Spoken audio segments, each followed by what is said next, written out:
Bonjour à tous, donc bienvenue pour ce cours sur les méthodes d'interpolation.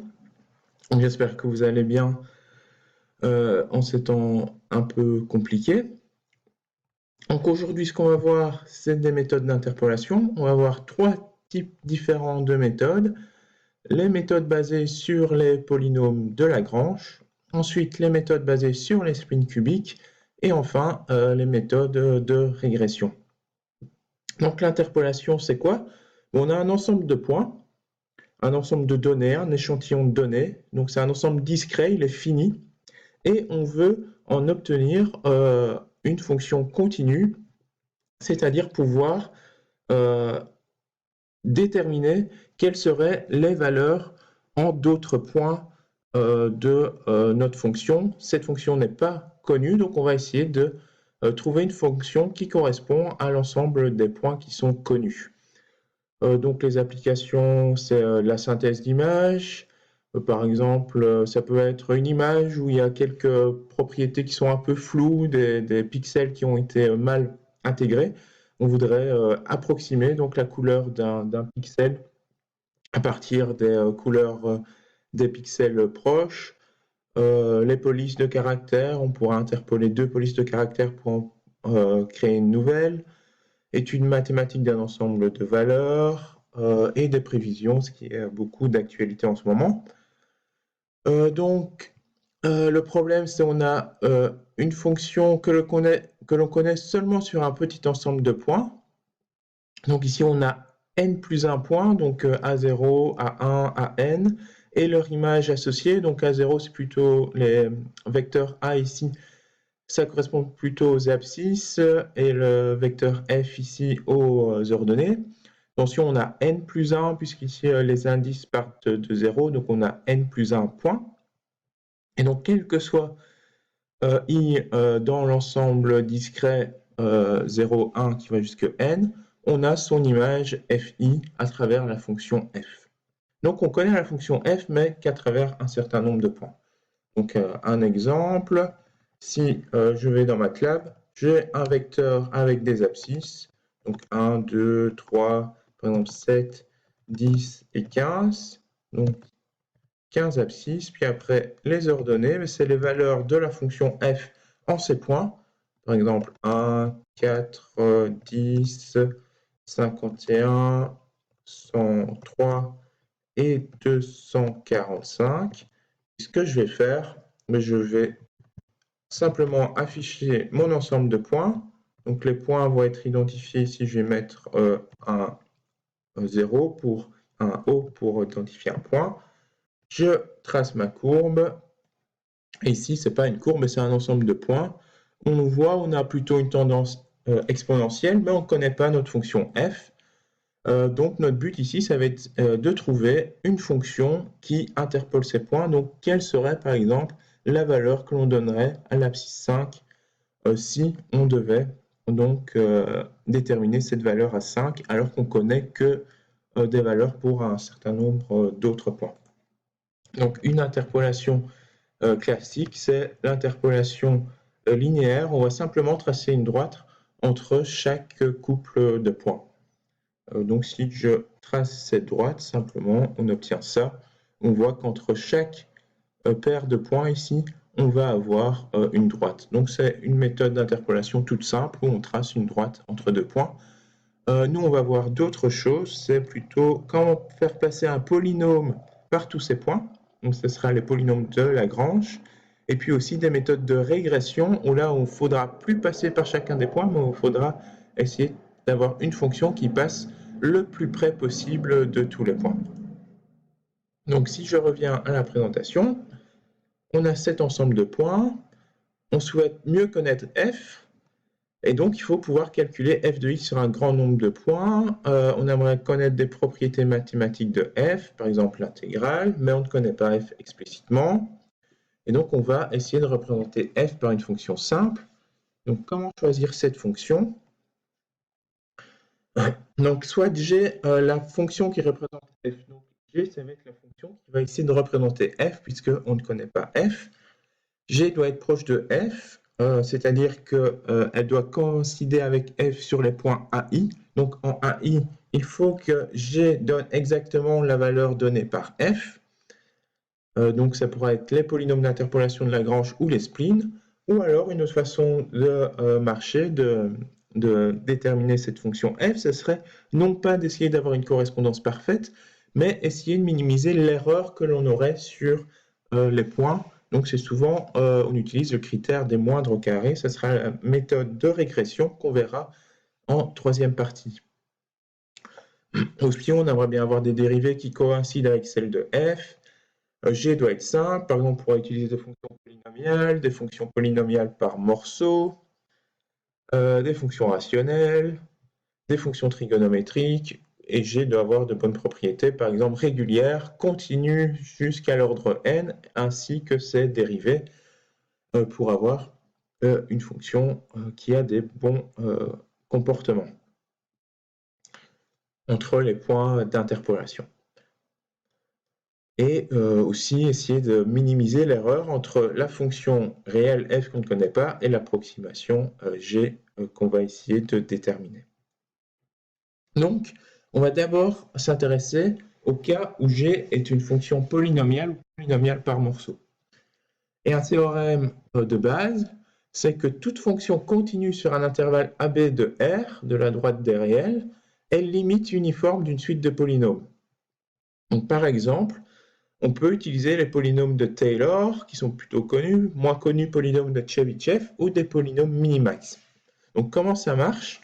On a un intervalle fini de R, et on va pouvoir approximer toute fonction sur cet intervalle par une suite, par une limite uniforme de suite de polynômes.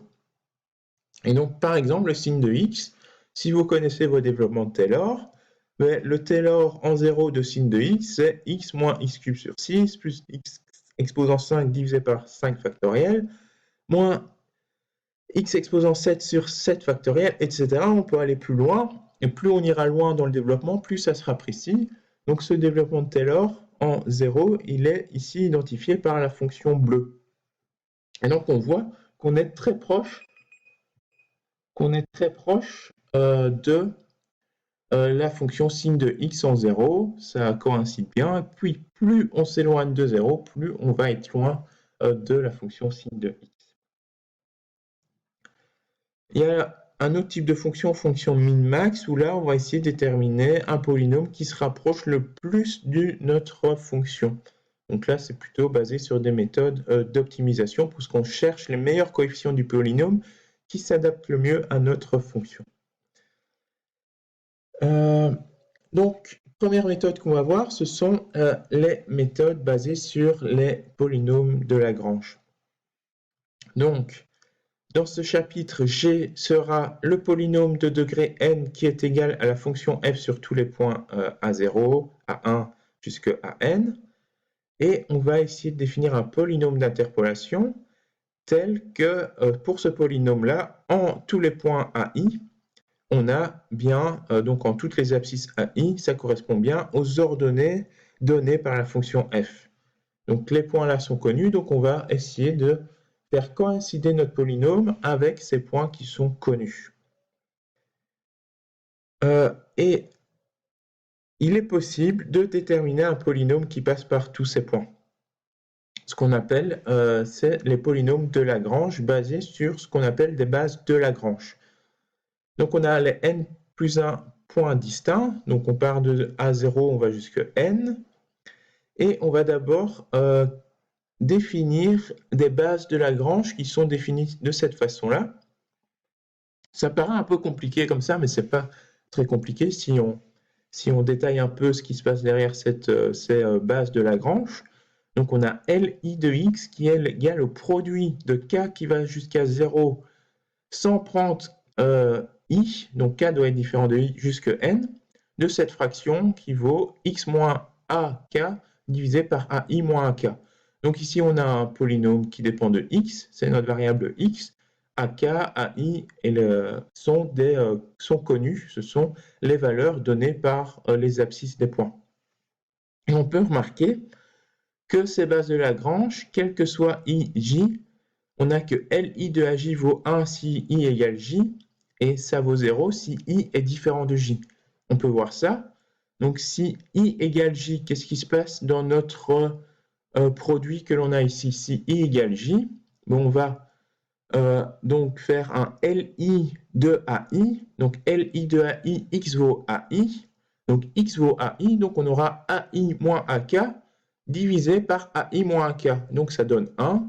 Donc produit de 1, ça donne bien 1. Donc si I égale J, LI de AJ vaut 1. Par contre, si I est différent de J, donc on va avoir LI de AJ, donc on va prendre un X ici qui est différent de I. Et donc on va par exemple avoir LI de AJ, ça va être le produit de AJ moins AK. Et donc dans tous les AK que l'on va prendre, on aura forcément un AK qui sera égal au AJ. Puisqu'ici on les prend tous, sauf les cas différents de I. Donc on aura forcément ici un AK qui sera égal à notre AJ.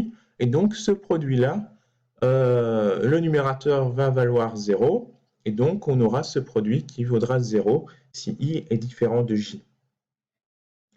Et à partir de là, on peut construire un polynôme d'interpolation de Lagrange qui est égal à F0, donc l'image de A0, F1, l'image de A1, etc. On fait F0 fois la base de Lagrange 0, plus F1 fois la base de Lagrange à l'indice 1, etc. jusqu'à Fn fois la base de Lagrange d'indice n. Et ce polynôme-là, propriété intéressante, il est unique. Il y en a un seul, on peut en déterminer un seul. Donc la preuve, elle est ici. Donc là, c'est comme si je passais au tableau. Mais comme je n'ai pas de tableau, mais j'ai tout noté à la main et j'ai inséré cette slide à la main. Donc on ferait la preuve ensemble.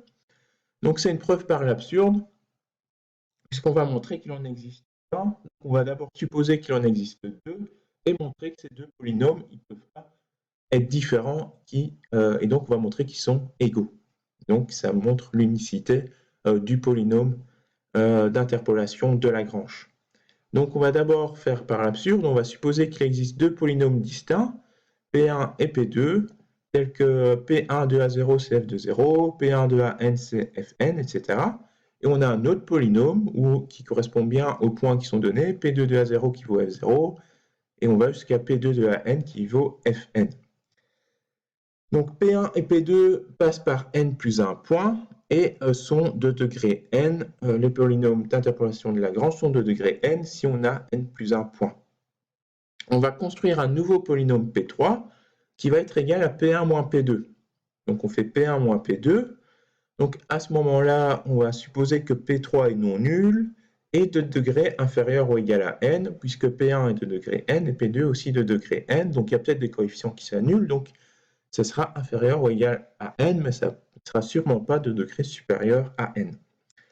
Et aurait au moins n plus 1 racine, puisque si on fait P1 à 0 moins P2 à 0, ben on obtient 0, puisque P1 de A0 c'est F0, P2 de A0 c'est F0, et donc P3 s'annulerait en tous les points à 0 jusqu'à n. Mais c'est absurde, puisque pour avoir n plus 1 racine, il faut être d'au moins de degré n plus 1. Si on a une racine, on est de degré 1. Si on a deux racines, on est au moins de degré 2. Il peut y avoir des racines multiples, mais donc c'est pour ça qu'on est au moins de degré 2 si on a deux racines. Et donc, ce polynôme-là, il ne peut pas exister. Le seul polynôme qui vérifie ces propriétés-là, c'est le polynôme nul. Un polynôme nul, mais il a n plus 1 racine, il a autant de racines que l'on veut, puisqu'il passe, c'est l'axe ici des x. Et donc pour avoir P1 moins P2 qui respecte ces propriétés-là, il faut avoir P1 moins P2 qui vaut 0, et donc P1 doit être égal à P2.